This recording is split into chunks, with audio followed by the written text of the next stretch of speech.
Monday Moment with Mary Petruzzi. Hey everybody, Mary Petruzzi here with Team Petruzzi at Remax at the Crossing.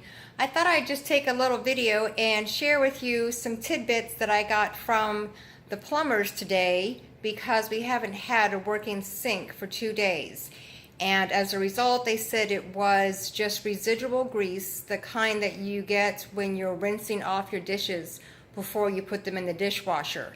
And he said the best thing to do is about every few weeks is to fill up your sink with hot water about 1/3 of the way up or half the way up, and to make sure that you use a plunger when you do that so you create a seal.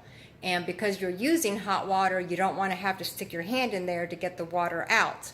But anyway, once you get it filled up, and then you release the plunger, then all that water will just flush through the drain really fast, and it'll clean out the grease that's been sitting in there for the last few weeks. So anyway, I hope it saves you from having any clogged problems with your sink, because you know what a pain that can be when you can't wash dishes or run your dishwasher.